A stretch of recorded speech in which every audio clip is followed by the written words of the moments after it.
안녕하세요. 이유구강암면외과 신희진 원장입니다. 오늘은 거미스마일, 잇몸미소라고 하죠. 잇몸미소에 대해서 말씀을 드려보도록 할게요.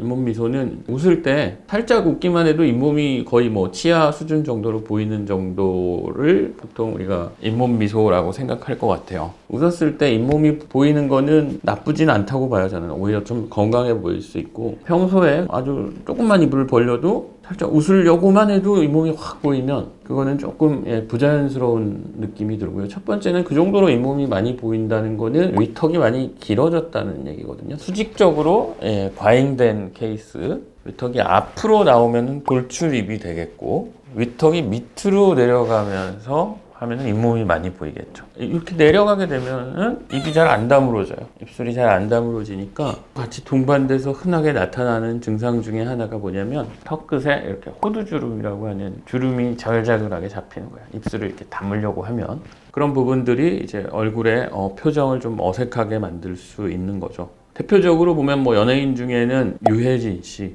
김영철 씨, 제니 씨도 많이 보이더라고요. 잇몸이 많이 보이는 게 무조건 나쁘냐? 웃을 때 많이 보이는 거는 괜찮다고 봐요. 근데 입술이 안 다물어질 정도로 많이 보인다거나 살짝만 웃었는데도 너무 많이 보인다. 그거는 이제 좀 줄여줄 수 있다라고 보는 거고요. 오히려 이제 우리가 양악 수술을 고려하는 사람들 중에 내가 얼굴 길이를 줄이고 싶은데 평소에 힘을 이렇게 빼고 있을 때 우리가 아무런 표정도 짓지 않는 상태에서 앞니가 거의 전체가 보일 정도로 많이 보인다. 그럼 그런 사람들은 수술의 효과가 굉장히 클 거다라고 예상을 할 수가 있겠죠. 근데 오히려 안 보인다, 앞니가. 그런 분들은 별로 효과가 없어요. 이제 너무 안 보인다는 거는 두 가지를 생각할 수 있어요. 하나는 인중이 너무 길다. 인중이 너무 길기 때문에 안 보일 수도 있는 거고, 그 다음에 또 하나는 이제 어떤 측면이 있냐면 아랫니가 너무 많이 보이는 거죠. 너무 위에 있으면 윗니 아랫니가 교합이 되잖아요. 교합된 상태에서 그대로 위로 올라가는 거예요. 그러니까 아랫니가 많이 보이죠. 그래서 이것도 그렇게 신비적이라고 보지 않습니다. 오히려 수술을 하는 입장에서 수술을 하려고 결정을 했는데 잇몸이 많이 보인다는 거는 개선 효과를 어느 정도 기대할 수 있겠구나 라고 생각하시면 될 것 같아요. 이걸 실제로 이제 어떻게 줄이냐면, 우리가 얼굴이 길다라고 했을 때 우리가 얼굴 길이를 전후방적으로 회전하고 그런 게 아니라 정말 위아래로만 효과적으로 줄일 수 있는 부분은 위턱에서 이 부분에 한 번 있고, 그 다음에 턱끝에서 이 부분. 왜냐면 여기는 안화하 신경이 있고, 그 다음에 여긴 치아 뿌리들이 있잖아요. 그러니까 우리가 수직 길이를 줄일 수 있는 부분은 이 부분이에요. 그리고 아래턱에서도 마찬가지로 여기서는 치아 뿌리들이 있고, 여기 턱끝에 우리가 절골술을 할 때 저는 이제 좀 별로 안 좋아하는 수술법 중에 여기를 이렇게 싹 갈아버리는 수술법이 있는데, 저는 그거는 이쪽에 근부착을 다 박리를 해버려야 되기 때문에 연조직에 치유된 모양새가 그렇게 심미적이지 않아요. 그래서 저희들은 가운데에서 이렇게 뼈를 빼내는 방식을 또 선호하고요. 그래서 아래턱에서는 이제 이 부분에서 한번 줄일 수 있고, 그 다음에 이제 교합에서 줄일 수 있는 경우가 있겠죠. 개방교합이라 그래서 이가 이렇게 벌어져 있는 경우에는 이 교합을 닫아줌으로써 또 수직적인 길이를 줄일 수가 있겠고, 그래서 여기 한번, 여기 한번, 여기 한번 있는데 사람마다 다 다르겠죠. 여기서 줄일 수 있는 양은 앞니가 얼마나 보이는지, 힘을 빼고 가만히 있을 때, 그리고 치아의 교합에서는 교합이 얼마나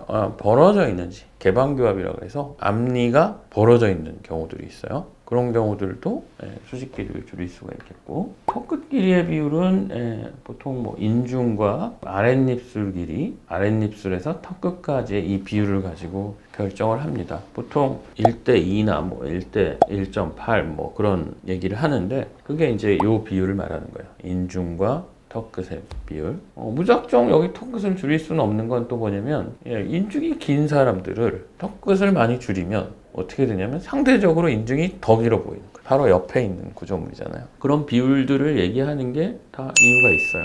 그런 원칙으로 우리가 얼굴의 수직 길이를 줄일 때 잇몸 미소에 관해서 고려를 할 수 있다. 그래서 정리를 하자면, 수술을 고려하고 있는 과정에서 잇몸이 많이 보인다고 하는 거는 오히려 내가 수술 효과를 어느 정도 기대할 수 있겠다 정도로 이미 수술을 하는 거니까, 긍정적으로 생각하셔도 되고요. 그리고 그 중간을 찾아야 돼요. 완전히 잇몸 보이는 거를 완전히 없애겠다라기보다는 안정시에 앞니 끝이 살짝 보일 수 있는 수준까지 줄이는 거를 저는 추천드려요. 그런 경우들이 있어요. 환자들 중에 인중을 축소할 테니까 그만큼을 더 줄여달라라고 하시는 분들도 있는데, 인중 축소가 아무래도 이제 얼굴 밖에 흉이 생기는 거기 때문에 쉽게 생각할 수 있는 부분은 아닌 것 같아요. 제가 지금 말씀드리는 거는 일반적으로 발생하는 잇몸 미소를 개선하는 방법에 대해서 설명을 드렸습니다.